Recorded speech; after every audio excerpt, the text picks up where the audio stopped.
Le chef ici, c'est Jordan Diaz, l'un des favoris du championnat de France de sushi qui réunit la crème des chefs français. Et ce matin, il va se livrer à une dernière séance d'entraînement intensive. Le principe de la cuisine japonaise, c'est jamais de force, toujours en douceur, et voilà, toujours souple. Une séance qui débute toujours par un rituel, la découpe du poisson. Ça me rappelle vraiment les arts martiaux, quoi, toute cette rigueur, cette technicité, passer d'étape à étape. D'abord, on apprend à faire le riz, après on commence un peu à toucher le poisson, après on a le droit de faire des rolls. Cela fait maintenant plus de 10 ans que ce passionné d'arts martiaux élabore des sushis haut de gamme. Une technique apprise au Japon, au sein de la prestigieuse Tokyo Sushi Academy. Cette passion pour les sushis, Jordan se l'est même fait tatouer sur tout le corps. Les ustensiles, c'est les baguettes et le yanagiba. J'ai celui-là, la main qui donne un sushi à une autre main.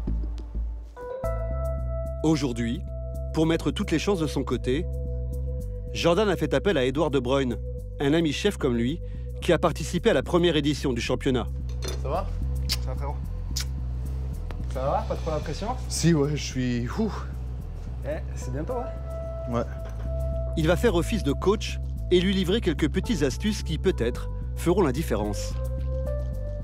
Si tu peux te faire tes marinades à l'avance, arrive avec tes marinades, arrive avec tous tes condiments. Bah, quand je regarde bien, j'ai pas grand-chose. J'ai pris un petit condiment, une sauce à mettre au pinceau, et c'est tout. Hein.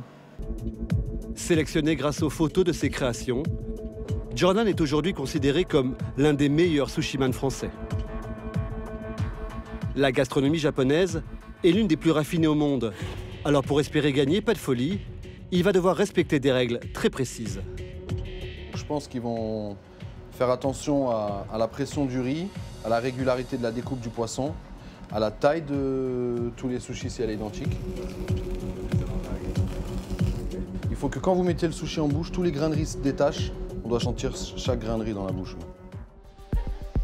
Dans quelques jours, Jordan pourra exprimer pleinement sa passion et viser la gagne avec les sushis qu'il prépare tous les soirs dans son restaurant. Un succès grandissant, car depuis quelques années, la France est devenue le premier consommateur de sushis en Europe. Il y en a un autre qui aimerait rentrer avec un prix. C'est Jordan. Un peu à l'écart, en coulisses, avec les 12 candidats du championnat de France de sushi, il se prépare à entrer en scène. Tous sont extrêmement bien préparés et impatients d'en découdre. Je suis prêt à aller. J'ai bien carré ce que je veux faire. Et bon. Ils sont venus avec la cuisine entière. Regarde. Et là, il a même ramené sa table avec ses feux. Il y a 12 restaurants Ah ouais, aujourd'hui. c'est impressionnant. Ouais, c'est impressionnant. Du coup, on voit vraiment que les candidats se préparent en amont. Qu'est-ce que vous faites? Une pièce en sucre. C'est pour quoi faire? C'est pour présenter des sushis en tant que présentoir. Jordan est impressionné, d'autant que lui a voyagé léger. J'ai pas ramené grand-chose, mais les concurrents ils sont venus avec des caisses et des caisses. Il est venu de Cannes avec le strict minimum, et visiblement, c'est un problème. En fait, il me manque tout, quoi. J'ai rien pris, quoi. Et vous comptez faire comment? Bah, je sais pas, je pensais qu'il y aurait tout. Et la planche à découper, ça manque pas? Bah, si. Mais ça, c'est... Il fallait ramener sa planche aussi? Ouais, je vais la prendre, en fait. Là, maintenant, 5 minutes. Heureusement que le poisson est fourni et qu'il peut compter sur la solidarité des autres concurrents. Dans 20 minutes, le premier groupe commence. D'accord? En fait, Jordan s'est fait prêter tout le nécessaire pour concourir. Planches, produits frais, accessoires et même le riz. C'est un peu dommage, mais bon, après, c'est trop... sans riz, on va pas pu faire le concours, donc... Jordan ne semble pas avoir pris la mesure du niveau des concurrents qu'il va affronter.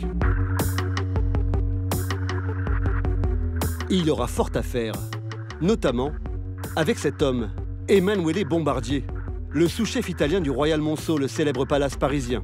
C'est l'homme à battre aujourd'hui, le grandissime favori du concours. Et contrairement à Jordan, il est impatient de se lancer. Moi, j'ai tout prêt. Moi, je suis arrivé ici prêt. Avec les poissons, avec tout? Tout le contraire de Jordan. C'est carré dans ta tête, tu sais où tu vas? Pas vraiment, non. On va voir ce qu'il donne comme produit et on fera avec, hein. Freestyle. Sur la scène, à quelques minutes du début du concours, le Canois semble complètement perdu. Ah ouais, je suis à 10 000 km, moi. La bite et le couteau, comme on dit. 6, 5, Qu'est-ce que je fous là, moi? 3, 2, 1, c'est parti! Pour séduire le jury, Jordan a misé sur des sushis classiques. Du côté du championnat de France de sushi, les épreuves s'enchaînent. Au programme, découpe de poissons, confection de sushi végétal, montage de pièces savoureuses. Rien n'échappe aux yeux du jury, des chefs japonais. Et Jordan en est bien conscient, mais son concours ne débute pas très bien. Le caillage à la japonaise, là, j'ai été trop vite et j'ai arraché un gros morceau. Là. On sait jamais, peut-être que ça passe. Hein. Mais le chef canois ne se fait pas trop d'illusions. Vous êtes satisfait de ce que vous avez fait? Non, pas trop. Non. Je me suis retrouvé à faire 2 sushis fraises et 2 sushis bananes et un maki à la mangue, donc c'est pas à la hauteur de ce qu'on attend ici. Il faut dire que son assiette fait pâle figure à côté des créations des autres candidats. Rien à voir en tout cas avec ce que propose Emanuele, le chef du palace parisien. Un avis que partagent les juges. Il y a des mecs qui ont fait des sacrés trucs. Hein. Là, lui, là.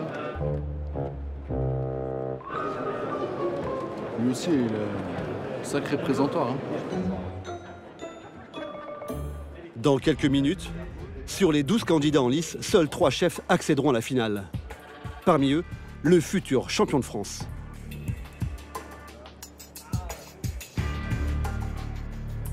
Mickaël Pancard. Emmanuel Bombardier. Et la dernière personne est Ping Zhang. Sans surprise, c'est déjà la fin du concours pour Jordan. Beau joueur, il reconnaît son échec. Un peu déçu, mais c'est normal. Hein. Pas assez préparé, pas assez de matériel.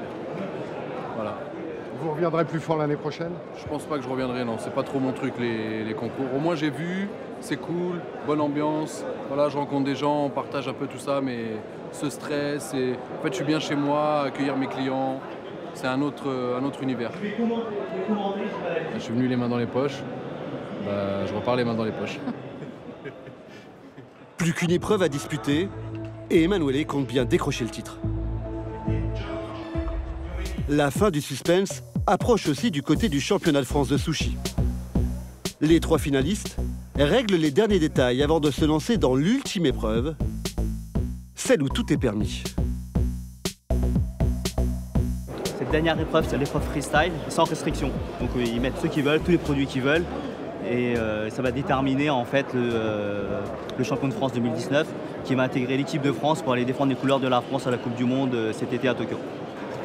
Les concurrents ont maintenant 40 minutes pour montrer leur talent et laisser libre cours à leur imagination. Vous allez voir, je vais utiliser poussin, caviar. J'ai pas mal de variétés. 3, 2, 1, c'est parti! Épreuve freestyle, 40 minutes. Cela fait des mois que les 3 candidats rêvent de ce final. Et aujourd'hui, pour espérer triompher, tous visent la perfection.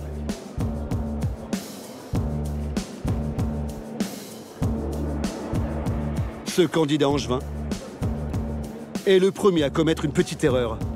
Un faux mouvement sous les yeux du champion du monde japonais qui risque, peut-être, de lui coûter cher. 5, 4, 3, 2, 1, c'est fini! Bravo!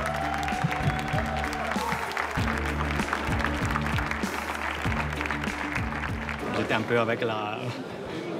Mais bon, c'est génial. J'aime bien. J'aime bien, vraiment. C'est bien que c'est fini aussi. C'est très intense. Pour les juges, difficile de choisir un vainqueur. Tous ont atteint un niveau extrêmement élevé. Excellent. Très très bien. Là, les deux, moi je me régale, je suis embêté parce que je peux pas... Ça va être difficile de remanger des sushis ailleurs. Et en coulisses, c'est la même surprise, en version japonaise. C'était une super édition, bien meilleure que l'année dernière.